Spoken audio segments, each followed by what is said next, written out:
Hello, it's me, Joni Jonestar, and welcome back to another of these rambly videos that I want to do more of.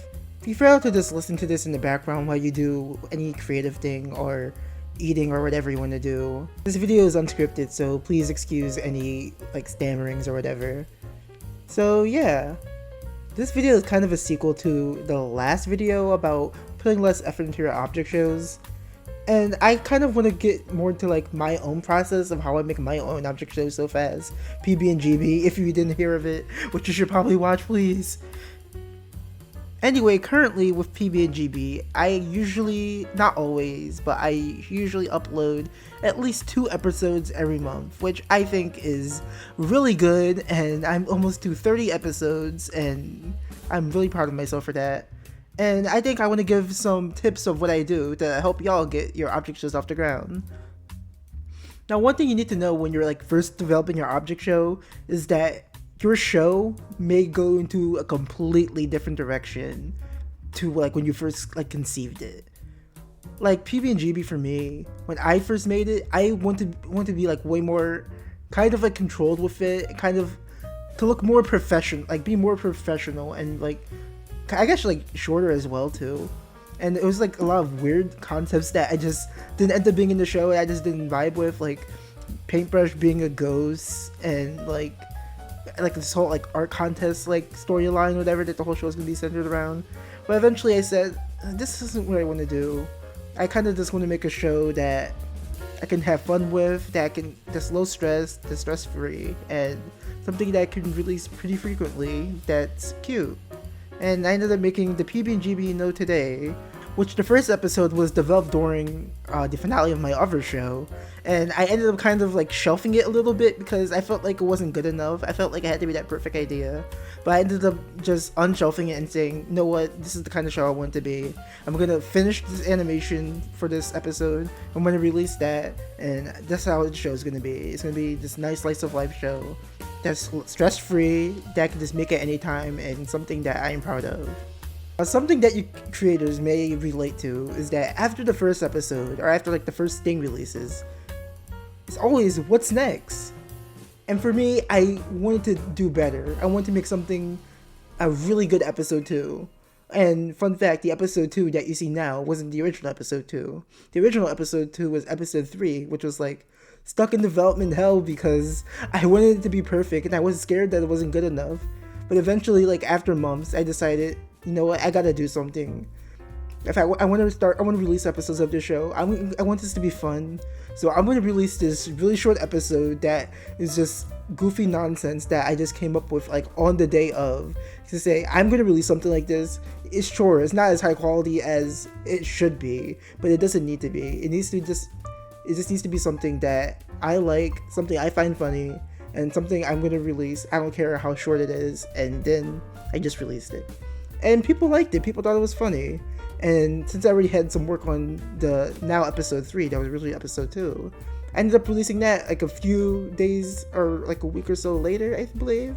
It's right there when I started to get that momentum, and I think that is probably something that a lot of creators do need as well, is to have that momentum of releasing things. And part of it is not caring too much about what other people think, because the truth is, like I mentioned in the other video as well, there is an audience for literally everything. And Carrie Huang also made a video about this, which I'll link in the description, and it's a really good video. When I say lower effort, I don't necessarily mean that it's worse. What I mean is that you're not overworking yourself, really. I think that's a good way to put it.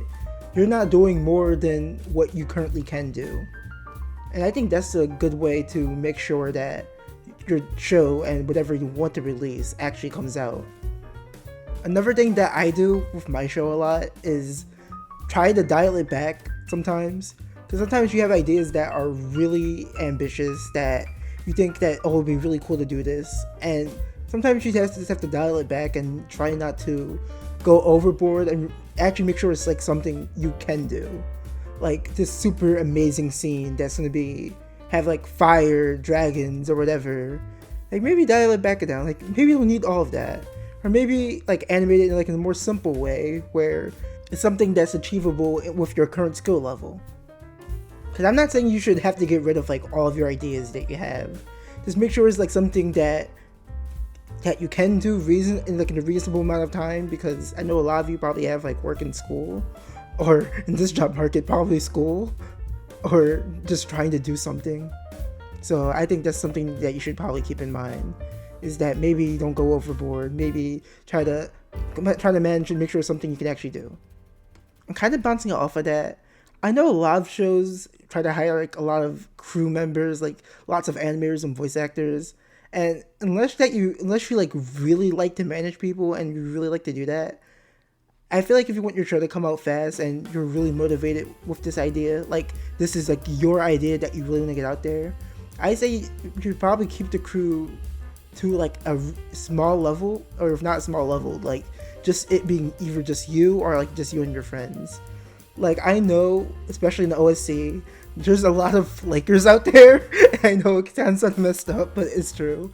Like a lot of people who just decide not to want to voice act, people who decide not to want to animate anymore, decide not want to like storyboard or whatever. And to be honest, it is understandable, because a lot of the positions in the OSC are like unpaid. So that is understandable. But I do think that a lot of people can benefit of trying to make their shows themselves, or at least just with themselves and friends. Like have your friends as voice actors, like people you know who would get their lines in on time, or have yourself as a voice actor, or you don't even have to voice act at all. There's plenty of object shows that are just text, or like PowerPoint or Google Slides or anything like that, where you still have the visuals that you make and you just have like text boxes as the voice, and that works too. And a lot of the shows are actually really good. I know for my own shows, it's normally just me or close friends of mine. And I think I'd rather keep it that way, because I know my own work ethic. I know what I want to do with my show.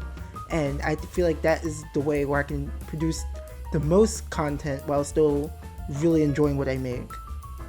Another key component is more of like a mental one, but is to try not to put too much pressure on yourself and try not to worry too much about making mistakes.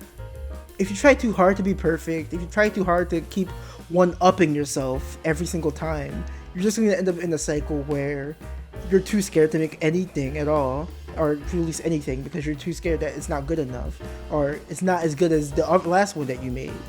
When really, I feel that's a mental thing that a lot of artists and creatives go through. The need to one-up yourself, the need to do better than the last thing.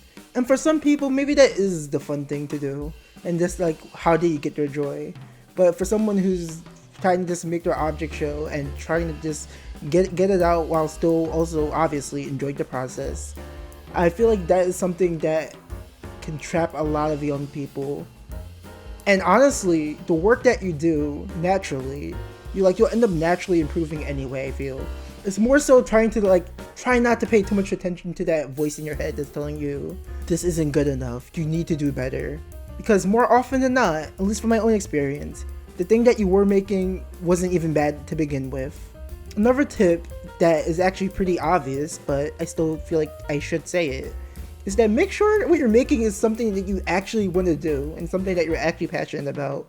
Because when you make something that you're super passionate about, something that you love making, something that like brings you joy, like that you're making, I feel like both the product is better and you're just having a way better time actually making it, and it's not as much of a chore.